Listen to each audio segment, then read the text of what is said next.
ശതമയ്യപ്പ. ഇന്ന് നമുക്ക് കുട്ടികൾക്ക് വേണ്ടി ഒരു കഥയിലൂടെ ആരംഭിക്കാം. ഒരു ആശ്രമത്തിലെ ഒരു ഗുരുവിൻ്റെ മുന്നിൽ ഒരു ശിഷ്യൻ വന്ന് ദിവസേന ആശ്രമത്തിലെ ഓരോ കാര്യങ്ങൾ പറയുമായിരുന്നു, നെഗറ്റീവായിട്ടുള്ള കാര്യങ്ങൾ പറയുമായിരുന്നു. അങ്ങനെ ഗുരുവിൻ്റെ അടുത്ത് ഒരു ദിവസം കാര്യങ്ങൾ പറയാൻ തുടങ്ങുമ്പോൾ ഗുരു പറഞ്ഞു, നിർത്തൂ. അപ്പോൾ എന്താ ഗുരുജി എന്ന് പറഞ്ഞു. നീ ശ്രദ്ധിക്കണം, ഇവിടെ ശ്രദ്ധിക്കൂ. താങ്കൾ എന്നോട് പറയുന്ന കാര്യം കൊണ്ട് താങ്കൾക്ക് എന്താണ് മെച്ചം? 2, താങ്കൾക്ക് എന്തെങ്കിലും മെച്ചമുണ്ടെങ്കിൽ എന്താണ് മെച്ചം? 2, നിങ്ങൾ പറയുന്ന വ്യക്തിക്ക് എന്തെങ്കിലും മെച്ചമുണ്ടോ? 3, ഈ ആശ്രമത്തിന് എന്തെങ്കിലും മെച്ചമുണ്ടോ? ശിഷ്യന് മറുപടി പറയാൻ സാധിച്ചില്ല. നോക്കൂ, നമ്മൾ ജീവിതത്തിൽ ഓരോ സംഭവങ്ങൾ ഫോണിലൂടെ ആയാലും നേരിട്ടായാലും സുഹൃത്തുക്കളോടായാലും ഭാര്യയോടായാലും മക്കളോടായാലും ഭർത്താവിനോടായാലും പറയുന്ന കാര്യത്തെക്കുറിച്ച് അവനവന് ഇതുകൊണ്ട് എന്തെങ്കിലും മെച്ചമുണ്ടോ? ഒരു വ്യക്തിയെക്കുറിച്ച് പറയുമ്പോൾ ആ വ്യക്തിക്ക് എന്തെങ്കിലും മെച്ചമുണ്ടോ? നമ്മളെ കുടുംബത്തിന് എന്തെങ്കിലും മെച്ചമുണ്ടോ? അപ്പോൾ ശിഷ്യൻ ഇത് കേട്ടു. ശിഷ്യന് മനസ്സിലായി. ശിഷ്യൻ തൻ്റെ ബ്രഹ്മചാരിയെക്കുറിച്ച് കുറ്റവും കുറവും പറയാനാണ് ഇവിടെ വന്നിട്ടുണ്ടായിരുന്നത്. അപ്പോൾ ഈ ഒരു കഥയിൽ നിന്നും നമുക്ക് എന്ത് മനസ്സിലാക്കാൻ സാധിച്ചു? ജീവിതത്തിൽ കുറ്റവും കുറവും പറയാതിരിക്കുക, മറ്റുള്ളവരോട് പ്രചരിപ്പിക്കാതിരിക്കുക. അപ്പോൾ എങ്ങനെ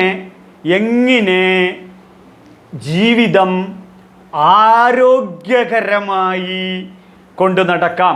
ആരോഗ്യം എന്ന് കേൾക്കുമ്പോൾ നല്ല മസിലൊക്കെയുള്ള ആരോഗ്യമല്ല, ശാരീരികപരമായിട്ടും മാനസികപരമായിട്ടും ഉള്ള ആരോഗ്യപ്രദമായ ജീവിതം. അതായത് 120/80. BP എത്രയാണ്? 120/80യിൽ ജീവിതം എങ്ങനെ കൊണ്ടു നടക്കാം? Sugar 120 only. എത്ര ഷുഗർ? 120 ഓൺലി. ഷുഗർ 120യിൽ എങ്ങനെ കൊണ്ടു നടക്കാം? അപ്പോൾ BP 120/80യിലും ഷുഗർ 120യിലും നിന്ന് കഴിഞ്ഞാൽ നമ്മുടെ പാൻക്രിയാസ് പെർഫെക്റ്റായി.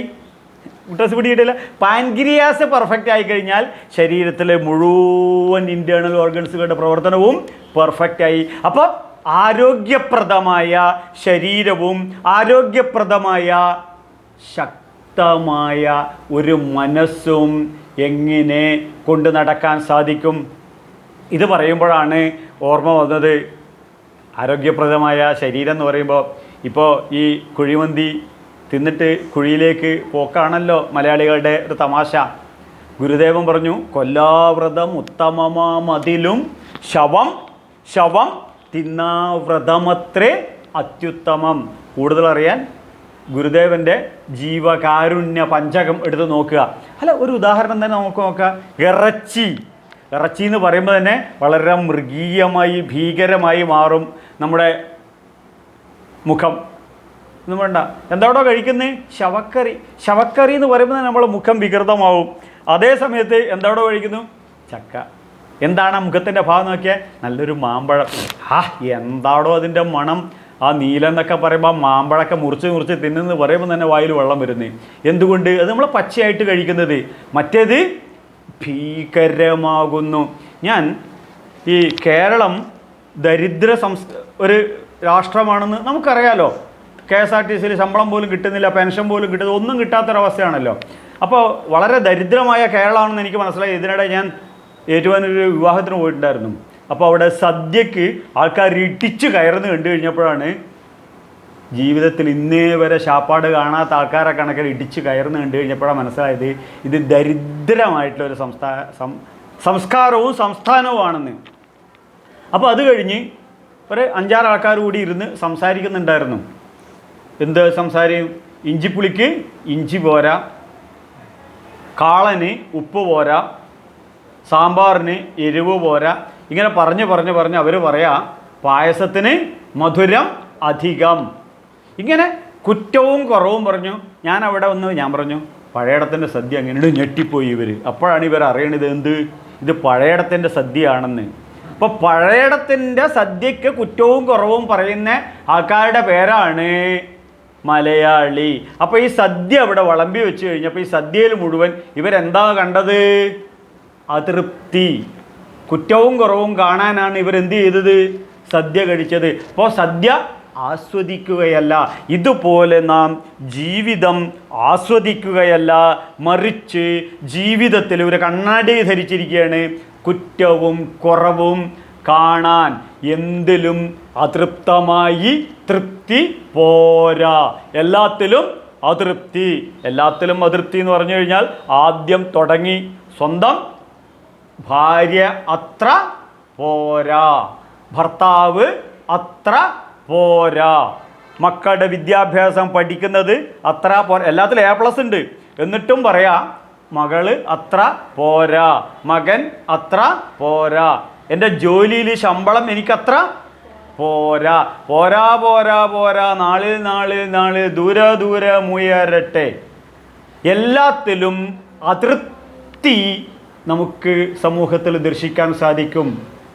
അപ്പോൾ എല്ലാത്തിലും അതൃപ്തി ആയിക്കഴിഞ്ഞാൽ നമ്മുടെ മുഖം കള്ളുടിയൻ്റെ മുഖം പോലെ ഒരു ക്രൂരമായ മുഖമായിരിക്കും. അപ്പോൾ നമ്മുടെ ജീവിതത്തിൽ ശ്രേഷ്ഠകരമായ അടിമുടി ഒരു പരിവർത്തനം നമുക്ക് വേണം. എന്താണ് ആ പരിവർത്തനം? ഈ കുറ്റവും കുറവും പറഞ്ഞ് ചിന്തിച്ച് കണ്ടുപിടിച്ച്. ഒരു ഉദാഹരണം, ഒരു ഫുൾ പേജ് പേപ്പർ എടുത്ത് ഭർത്താവിൻ്റെ കയ്യിൽ കൊടുത്തിട്ട് പറയുന്നു ഭാര്യയുടെ കുറ്റം എഴുതുന്നു. മിനിറ്റ് കൊണ്ട് ഫുൾ പേജ് കളറ് പുള്ളിക്കാരൻ ഫുൾ പേജ് കുറ്റവും കുറവ് എഴുതും. ഭാര്യയോട് പറയുന്നത് ചേട്ടൻ്റെ കുറ്റം ഒന്ന് എഴുതി തന്നെ പറഞ്ഞാൽ ഹൈക്കോടതിയിൽ ജഡ്ജ്മെൻറ്റ് നടന്ന പോലെ ഫുള്ളായിട്ട് നമുക്കെല്ലാവർക്കും ഭാര്യയോട് വാദിച്ച് ജയിക്കാൻ, നല്ല അഡ്വക്കറ്റ് ആവാൻ ഭയങ്കര ഇഷ്ടമാണ്. അയൽവക്കക്കാരൻ്റെ കുറ്റവും കുറവും കണ്ട് ജഡ്ജ്മെൻറ്റ് പറയാൻ നല്ലൊരു ജഡ്ജി ആവാനും വലിയ ഇഷ്ടമായാണ്. പക്ഷെ ഈ ഒരു സംസ്കാരത്തിൽ നിന്നും അടിമുടി ഒരു പരിവർത്തനം, ഈ ബാഡിൽ നിന്നും ഗുഡിലേക്കും, ഗുഡിൽ നിന്നും ബെറ്ററിലേക്കും, ബെറ്ററിൽ നിന്നും ദി ബെസ്റ്റിൽ നിന്നും ശ്രദ്ധിക്കൂ പെർഫെക്റ്റ്, PERFECT, പെർഫെക്റ്റായ ഒരു ജീവിതം. അതാണ് ശ്രീമദ് ഭഗവത്ഗീതയുടെ വിഷനും മിഷനും. ഇത് പറയാൻ അവതരിച്ച പൂർണ്ണാവതാരത്തിൻ്റെ പേരാണ് കൃഷ്ണൻ. അതുകൊണ്ട് നമ്മുടെയൊക്കെ ജീവിതം എന്താണ്? ജീവിതം അനുഭവങ്ങളിലൂടെയുള്ള യാത്രയാണ് ജീവിതം. ജനിച്ച നിമിഷം മുതൽ പട്ടട വരെയുള്ള നമ്മുടെ യാത്ര. ഈ യാത്രയിൽ സുഖ ദുഃഖ സമ്മിശ്രമായ അനുഭവം. ഈ അനുഭവമാണ് ജീവിത അനുഭവമാണ്.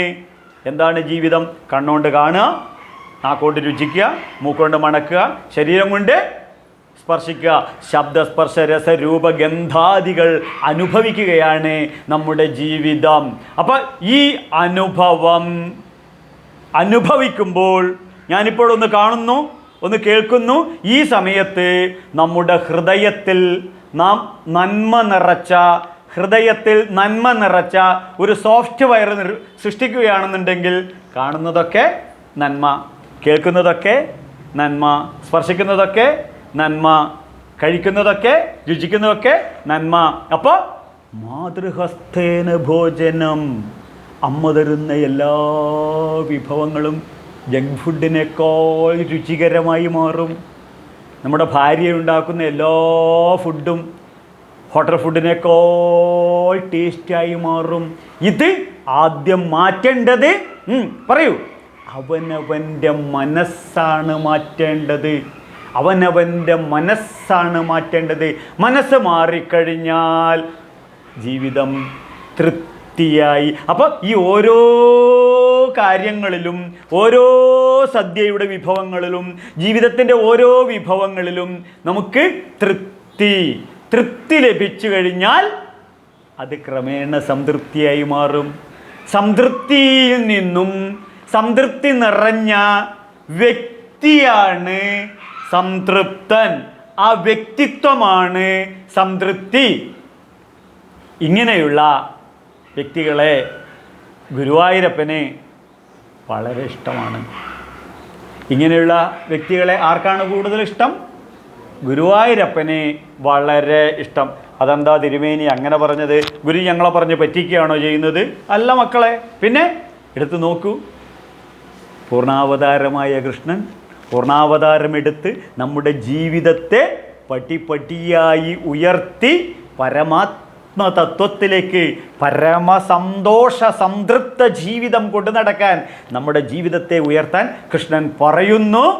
ഭക്തിയോഗത്തിൽ 14-ാമത്തെ ശ്ലോകത്തിൽ കൃഷ്ണൻ പറയുന്നു, സന്തുഷ്ട സതതാം യോഗി യഥാത്മാ ദൃഢനിശ്ചയാ മയ്യർപ്പിത മനോബുദ്ധി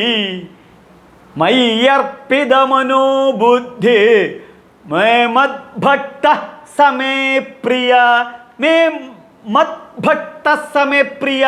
ഇങ്ങനെയുള്ള ഭക്തരാണ് എനിക്ക് പ്രിയര്. ഏത്? സന്തുഷ്ട സതതം. സന്തുഷ്ട സതതം. അമ്മ തരുന്ന എല്ലാത്തിലും സംതൃപ്തി കണ്ടെത്തുന്നവരാണ് യോഗി. സ്വന്തം ഭർത്താവിൽ പൂർണ്ണ സംതൃപ്തി കണ്ടെത്തുന്നവരാണ് യോഗി. സ്വന്തം ഭാര്യയിൽ സംതൃപ്തി കണ്ടെത്തുന്നവരാണ് യോഗി. സ്വന്തം മക്കളിൽ സംതൃപ്തി കണ്ടെത്തുന്നവരാണ് യോഗി. ഞാൻ പറഞ്ഞതല്ല, ഭഗവത്ഗീതയിൽ ഭഗവാൻ കൃഷ്ണൻ ഭക്തിയോഗത്തിൽ 14-ാമത്തെ ശ്ലോകം പറഞ്ഞതാണ്. അപ്പോൾ ശ്രദ്ധിക്കണം, ഈ അങ്ങനെയുള്ളവരെ മദ്ഭക്ത, ഇങ്ങനെയുള്ള എൻ്റെ ഭക്തര് സമേ പ്രിയ, എനിക്ക് പ്രിയരാണ്. അല്ല, ഞാനൊന്ന് ചോദിച്ചോട്ടെ, ഗുരുവായൂരപ്പന് പ്രിയരാകുന്നൊരു വ്യക്തിയാകാൻ ഉദയാസ്തമന പൂജ ചെയ്യണമെന്നോ സ്വർണ്ണക്കൊടിമരം നടത്തണമെന്നോ വെടിക്കെട്ട് നടത്തണമെന്നോ ആനയെ സ്പോൺസർ ചെയ്യണമെന്നല്ല ഭഗവാൻ ഭഗവത്ഗീതയിൽ ഭക്തിയോഗത്തിൽ 14-ാമത്തെ ശ്ലോകത്തിൽ റിട്ടണായി പറഞ്ഞിട്ടുള്ളത്. എടോ, നീ ജീവിക്കടോ, നിനക്ക് വേണ്ടി ജീവിക്കടോ, സ്വന്തം ജീവിതം സന്തുഷ്ടമായി കൊണ്ടു നടക്കണം. അപ്പോൾ ഈ കുറ്റവും കുറവും കാണരുത്, കേൾക്കരുത്, പറയരുത്. വാട്സാപ്പ് വഴി തോണ്ടി പ്രചരിപ്പിക്കരുത്. സോഷ്യൽ മീഡിയ ഈ കുറ്റവും കുറവും പ്രചരിപ്പിക്കാനുള്ളതല്ല. അപ്പോൾ ശ്രദ്ധിക്കണം, നമ്മൾ അസന്തുഷ്ട മനസ്സിലാണ് ഈ ഭാര്യ ശരിയല്ല, ഭർത്താവ് ശരിയല്ല, അത് ശരിയല്ല, ഇത് ശരിയല്ല എന്ന് പറഞ്ഞ് സോഫ്റ്റ്വെയറിൽ നമ്മൾ ജീവിച്ച് മക്കളും ശരിയല്ല, മരുമക്കളും ശരിയല്ല, കുഞ്ഞുമക്കളും ശരിയല്ല. വയസ്സാം കാലാകുമ്പം പറയും, ഇവരെല്ലാവരും പറയും അപ്പൂപ്പൻ ശരിയല്ല, അമ്മൂമ്മ ശരിയല്ല. ജീവിതത്തിൻ്റെ സായം സന്ധ്യയിൽ നാം ഒറ്റപ്പെടും. കാരണം നമ്മുടെ നെഗറ്റീവ് ചിന്തകൾ, കുടുംബാംഗങ്ങളൊക്കെ നമ്മളെ വെറുക്കും, ഭൂമിക്ക് ഭാരമായി തീരും. അപ്പോൾ ആ മനസ്സോ 10 കെട്ടിൽ 100 മതിയെന്നും 100 സഹസ്രം മതിയെന്നും പുരാണത്തിൻ്റെ ജ്ഞാനപ്പാന നമ്മൾ പഠിച്ചില്ലേ? അപ്പോൾ ഈ നിലയിലേക്ക് ജീവിതം അധപ്പതിപ്പിക്കേണ്ടവരല്ല ഹൈന്ദവ സമൂഹം. പകരം ഈശ്വരീയമായ നന്മ കാണാനും നന്മ കേൾക്കാനും നന്മ പ്രവർത്തിക്കാനും ഈശ്വരൻ്റെ അനുഗ്രഹം കൊണ്ട് എൻ്റെ ഭർത്താവിൻ്റെ അസുഖങ്ങളൊക്കെ മാറിക്കിട്ടിട്ടോ. ഗുരുവായൂരപ്പൻ്റെ അനുഗ്രഹം കൊണ്ട് ഭാര്യയുടെ മുട്ടുവേദനയൊക്കെ ഒരുവിധം ഭംഗിയായിട്ട് സന്തോഷമായിട്ട് ജീവിക്കുന്നു. ഗുരുവായൂരപ്പൻ്റെ അനുഗ്രഹം കൊണ്ട് മകൻ നന്നായിട്ട് പഠിക്കുന്നു, എല്ലാത്തിലും A+ കിട്ടി.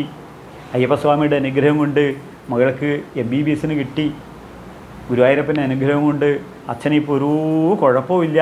അപ്പോൾ ഈശ്വരീയമായി ഒരു നന്മ കാണാനും നന്മ കേൾക്കാനും നന്മ പ്രവർത്തിക്കാനും ഗുരുവായൂരപ്പൻ്റെ അനുഗ്രഹം കൊണ്ട് നമുക്ക് നടക്കണമെന്നുണ്ടെങ്കിൽ ആത്മാവിൽ നന്മ നിറച്ചാൽ നമുക്കത് കാണാൻ സാധിക്കും.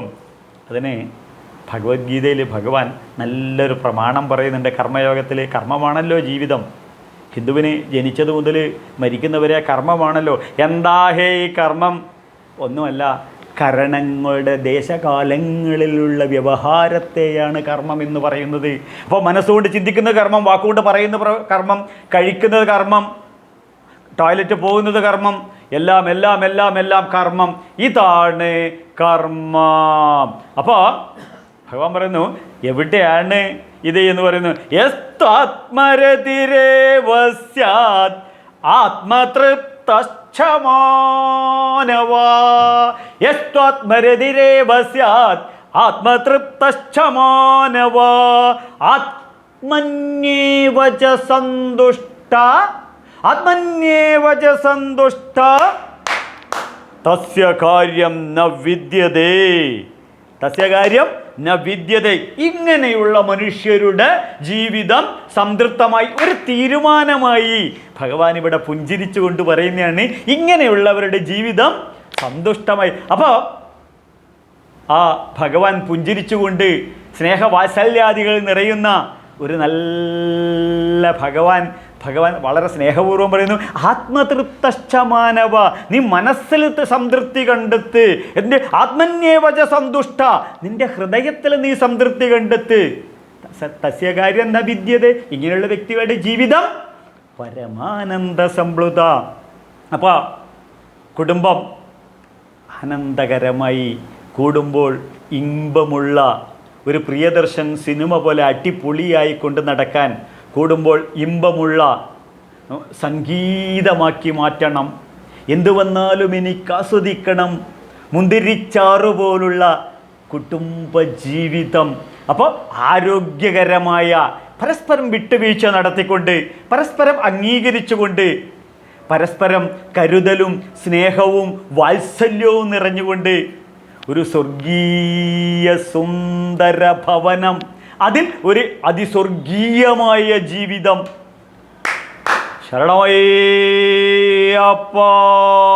ഇതാണ് കൃഷ്ണൻ്റെ ഗ്യാരണ്ടി, ഇതാണ് ഭഗവത്ഗീതയുടെ ഗ്യാരണ്ടി. അതുകൊണ്ട് നമ്മളെല്ലാവരും ഭഗവത്ഗീത പഠിക്കണം. സ്വാമിയേ ശരണമയ്യപ്പ. ഭഗവത്ഗീത നമ്മൾ പഠിക്കണം, മറ്റുള്ളവരെ പഠിപ്പിക്കണം. അതിന് ഈ ചാനൽ ഓൺ ചെയ്യണം. അതുപോലെ തന്നെ ലൈക്ക് ചെയ്യണം, ഷെയർ ചെയ്യണം, സബ്സ്ക്രൈബ് ചെയ്യണം. എല്ലാവരിലും എത്തിക്കണം. എല്ലാവർക്കും ഭട്ടതിരിപ്പാട് നാരായണീയത്തിൽ എഴുതി വെച്ചതുപോലെ ആയുരാരോഗ്യ സൗഖ്യം നേർന്നുകൊണ്ട് സ്വാമി ശരണമയ്യപ്പ.